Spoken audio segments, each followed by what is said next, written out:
Доброго дня. I don't know if this is even working. Карл, Yeah. Okay. So my presentation is beliefs and values in oral history. And at the end of this session, my goal, my objective, we say in the United States, is that participants will be able to define oral history and describe or explain how to use it in their classroom, in their classrooms. Карл каже, моя сесія про те, про вірування та цінності в проєктах з усної історії. Я навчу вас використовувати усну історію в своїх школах, в своїй методології, і в соціально-емоційному навчанні.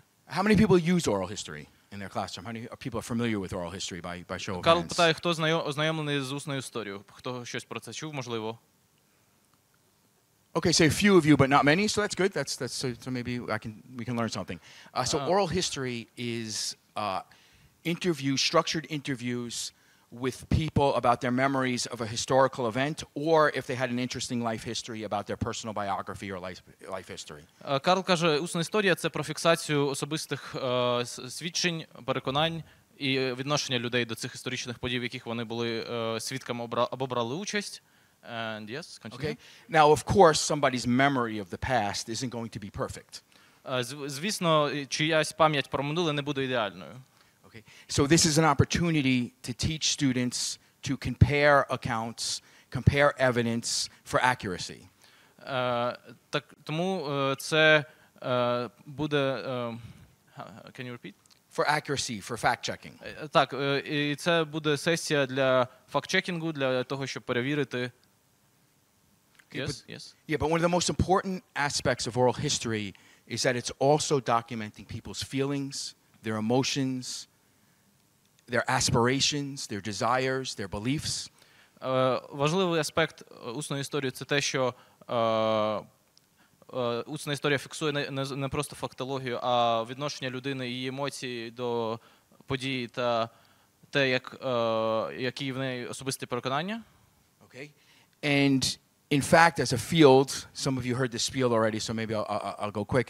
It's been used to decenter Soviet narratives about the past. І вона використовується для того, щоб прибрати радянські наративи про минуле, замінити. And it does so through components that intersect with the 5 big domains of social emotional learning, remarkably. І Карл каже, що усна історія, вона заснована на тих самих засадах, що і соціально-емоційне навчання, 5 принципів. So oral history interview requires collaboration, talking to one another. Інтерв'ювання в усній історії, для цього необхідна співпраця. Which of course is one of the 5 big domains. And then another one is engaging others, but engaging others with trust and transparency, which is very important. Другою складовою і компонентою є залучення інших через довіру та прозорість, тому що без цього неможливо залучити до участі. And it requires a certain open-mindedness to listen to other people's opinions. І також необхідний третій компонент – це сприйняття чужих думок. Okay, we can go to the next. About the goals? Yes. Yeah. Okay. But there's something unique about oral history in the Ukrainian context. Але є дещо особливе в контексті України про усну історію.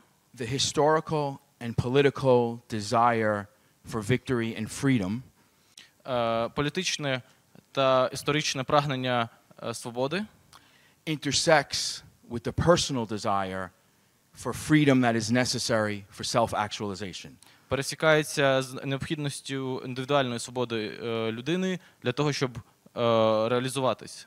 So oral history, in my opinion, is an outstanding tool for social emotional learning and the self-actualization that is expressed in the new Ukrainian school. І усна історія – це необхідний інструмент в соціально-емоційному навчанні на сьогоднішній день. І необхідною компонентою є в програмі нової української школи. We had a clip from the Ukrainian Oral History Association as a motivation on how powerful oral history can be, but we'll give you the link to that where you can check out the materials they have on oral history. But the link was from Gilinada Grinchenko, who's the president of the Oral History Association. And he said that's something very unique. Me narrating it is not quite as powerful as actually seeing it, but it's an oral history project called On Kharkiv and Me. Карл розповідає про відео від Гіліаніди Грінченко, yes? Гринченко. Яка зробила відеоряд про усну історію нацистської окупації Харкова. От, і назву потім побачите на слайді, зможете потім самостійно переглянути. І Карл зараз буде розповідати коротко, про що там йшла мова. If you're interested in oral history, she's worth consulting and reading her stuff. She's one of the leading experts on oral history. Да, Глініда Грінченко один з лідуючих експертів в усній історії, тому якщо хочете щось більш глибоко зануритись, можете обов'язково прочитати її праці. And she did something really interesting. She interviewed, as have many other people who lived in Kharkiv between 1941 to 43 during the Nazi occupation of Kharkiv. Вона брала інтерв'ю у людей, які були свідками нацистської окупації в 43-44 роках, от у живих свідків. And in these interviews, people describe their memories of what it was like to live under Nazi occupation in great, harrowing detail. Карл каже, що в цих інтерв'ю жахливі подробиці того, як діти тодішньої війни переживали нацистську окупацію з дуже серцероздраючими подробицями. Now you, as a teacher, would have to make a judgment whether you had a safe classroom environment for students to absorb these stories. Карл каже, це на ваш особистий погляд, чи є у вас таке середовище в вашому класі, щоб без наслідків для дітей переглядати такі стрічки. Now you may be wondering, well, why would this just automatically interest kids? Ви, напевно, запитались, чому це має бути цікавим для дітей. And what the oral historian expert did is they teamed up with a youngster, a college-age student, who was a master of animation. Карл каже, що Грінченко співпрацювала з юнаком, який спеціалізується на анімації, для того, щоб створити цей кліп, відеоряд. And as the participants of or those who lived under Nazi occupation describe their experiences, there is graphic animation on the screen. Карл каже, що поки під час розповіді свідків про нацистську окупацію, про те, що відбувалося з ними і їхніми рідними, цей юнак робив ілюстрацію того, що which was made by a young person and tailored to young people's interests. І це було зроблено для того, щоб викликати більший інтерес у молодої аудиторії. And on the power of it, you'll hear people talking about pausing and hesitating to listen to a Nazi order, and that pause and hesitation led to them coming to the home and hanging people in front of their family. Карл каже, що там свідки розповідають про зневажливе ставлення до окупантів, і через це була велика кількість страт і велика кількість трагічних подій, які відбувалися з людьми, які погано ставились до тих, хто прийшов до них в домівку. And here's a trauma element to be careful about. І це травмуючий елемент, про який треба турбуватись, коли ви переглядаєте цей відеоряд з дітьми. Margaret, my translator, and I cried when we watched it for the first time. Да, Карл каже, що коли ми в перший раз переглядали цю роботу, в нього і на мене пішли сльози. I don't fully know why, but this will be more meaningful to you than me, but it may have to do with the obvious connections to today in terms of occupation. Карл каже, він може сказати точно чому, але він думає, що це підсвідомо порівняння тодішніх подій з тим, що відбувається сьогоднішній день. So me narrating it is not as exciting as watching it, but I just wanted to bring your awareness to that as a teacher. It's worth looking at that to see even if you'd want to use that in your classroom and motivate kids about oral history. Карл каже, набагато цікавіше, звісно, передивитись те, як цей відеоряд, ніж те, як він розповідає. Він просто хотів коротко вас проінформувати, щоб ви могли замотивувати дітей, можливо, подивитись, дізнатись про усну історію. І тут, до речі, одразу назва цього відео, якщо хтось хоче, може собі записати, в Ютубі це серія. Don't worry, I'll stop lecturing soon and we have a hands-on activity in a moment. Да, Карл каже, не хвилюйтесь, скоро буде активність, він не буде багато говорити.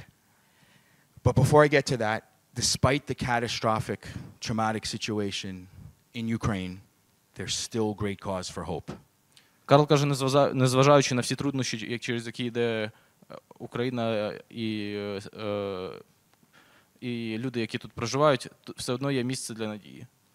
A National Democratic Institute survey that was just conducted a month or so ago found that over 90% of Ukrainians are very optimistic or more optimistic than pessimistic about the future. Карл каже, що, наприклад, було дослідження кілька місяців тому Національного інституту демократії про те, наскільки люди сподіваються на майбутнє, і там було більше 90% респондентів, які відповіли, що вони скоріше відносяться або з великою надією, або просто з надією до майбутнього. 94% felt it was very important to them that Ukraine become a fully functioning democracy post-victory. 94% респондентів вважали, що для України дуже важливо після воєнної, після переможної відбудови стало повноцінно функціональною демократією. Now I'm mentioning this because oral history is an act of democracy.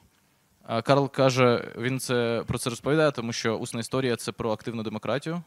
It assumes and positions normal everyday people as agents of history whose voices are worth hearing. Вона репрезентує звичайних людей як історичних акторів, як тих, хто створює історичний наратив і історичні події. And it also more reason for hope. І також ще більша причина на сподівання, на надію. Is the program for international student assessment. Це програма для інтернаціональних student assessment. PISA. Да, PISA називається програма. Finds that Ukrainian students exceed the average on having a growth mindset. Вона розповідає про те, що українські студенти мають Growth mindset. I'm thinking of how. Positive, constructive outlook. Growth mindset is really the term. Більш критично, більш широкий кругозір ось у студентів. Okay. And one final note on this is that Yaroslav Herzog and the Nestor Group. І один з таких маркерів це несторівська група Ярослав Грицак. Вони казали, що found in fall 2000, this is actually very interesting, fall 2013, fully a year before Maidan. Восени 2014 року вони констатували за рік до Майдану. They examined the World Values Survey. Вони зробили опитування про цінності. There was a high priority on tolerance. Був високий пріоритет на толерантність. And a high priority on participation in the decision-making of one's economic and social life. І високий показник залучення в економічне та соціальне громадське життя. And these academic scholars theorized in the fall of 2013 that something revolutionary was brewing. І за висновками цього дослідження було зрозуміло, що відбувається, назріває якісь радикальні зміни в українському суспільстві. And the survey also showed a high priority on self-expression. І опитування показало також високий показник самовираження. And as we know, the new Ukrainian school focuses on self-expression and self-actualization. І оскільки ми знаємо, що нова українська школа базується якраз на самовираженні та self-fulfillment, і саморепрезентації. So my pitch today is that oral history will enhance democracy and one's self-actualization by going through the process, and we'll see how in a moment. Карл каже, що сьогоднішня лекція про самовираження і про самоактуалізацію. Can you repeat? That oral history is a form of democracy that will help promote self-actualization. Так, що усна історія – це один з інструментів демократії, який допомагає самовиразитись і... Okay, yes. But before we begin on oral history, as an oral historian, there's disclaimers that need to be stated. Карл каже, але перед тим, як ми почнемо з усної історії, є декілька моментів, які треба прояснити. You will first determine the purpose of the oral history project. Is it to do a life biography of interesting people? Треба спочатку під час усного історичного дослідження визначити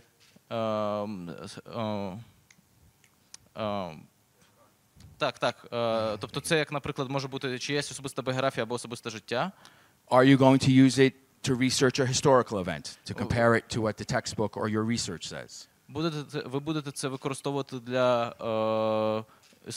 для дослідження чи для якогось посібника потім. Either way, it will require teaching the students to research the topic and the person. В будь-якому випадку треба дослідити тему та персоналію. And you're going to identify a suitable interviewee. І визначити коректних респондентів підходящих. Okay.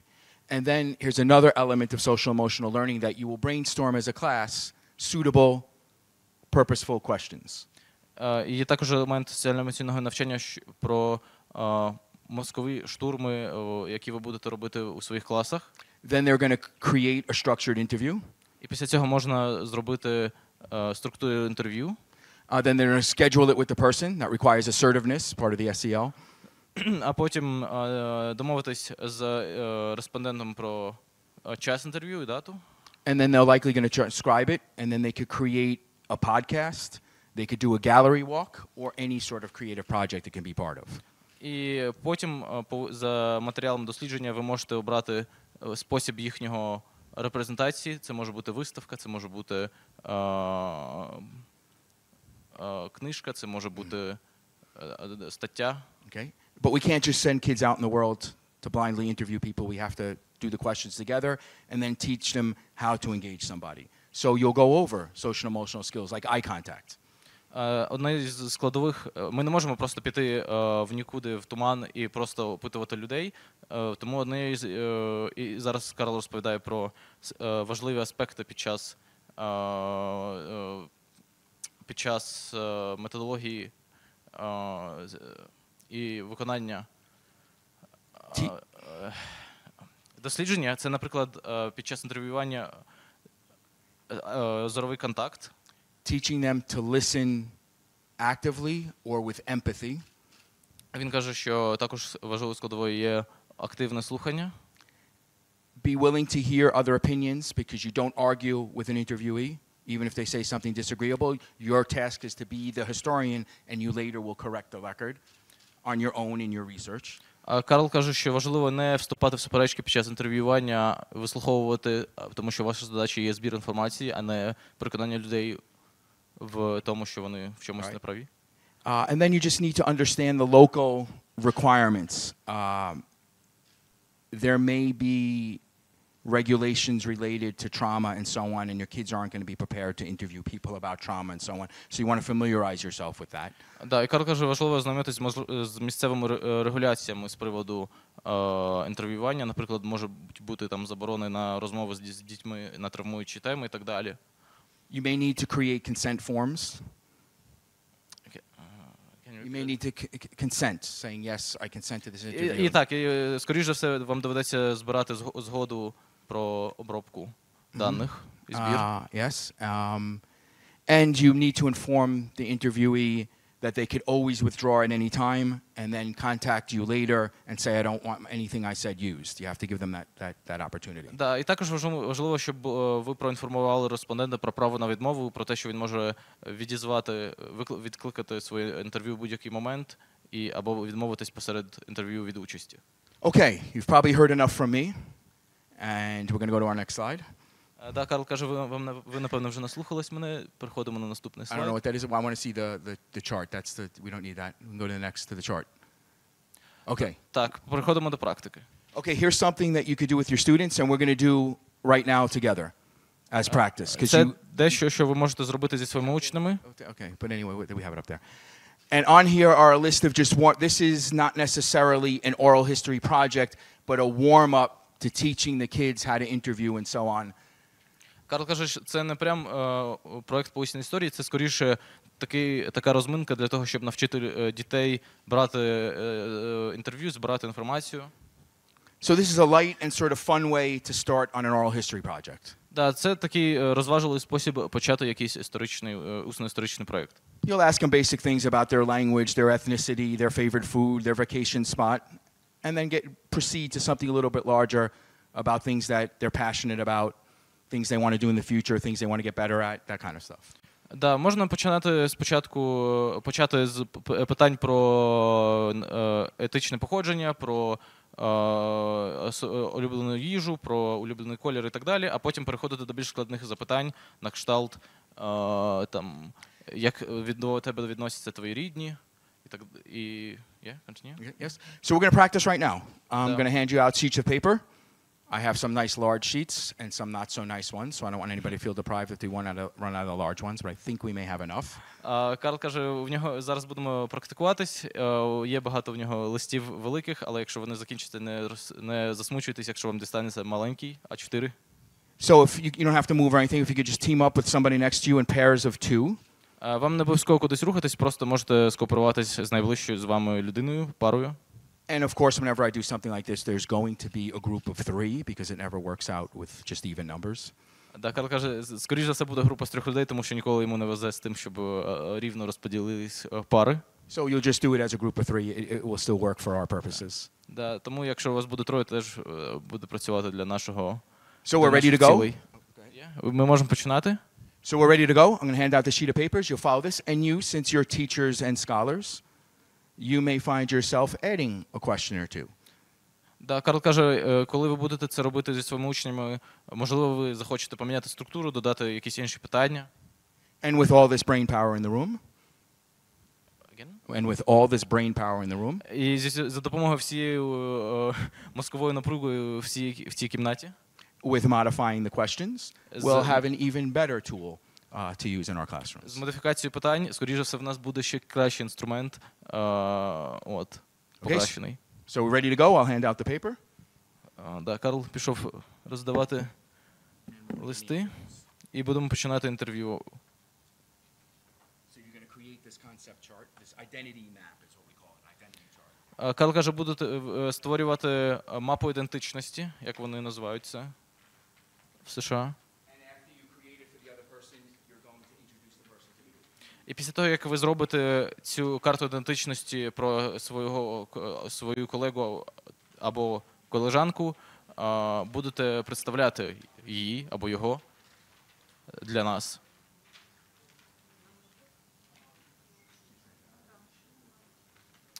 Це мапа з питаннями.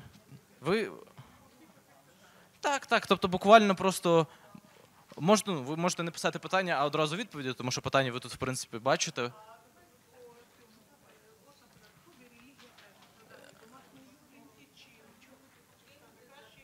Так. Ви можете одразу писати просто відповіді. Тобто в центрі ім'я людини, і від неї йдуть просто стрілочки. Що? Да, просто по колу. Так. У всіх є папір? Так, в парі. Тобто ви запитуєте ці питання у вашої колеги. Так, саме так. А потім будете представляти ви її, а вона вас. По відповідям на ці питання.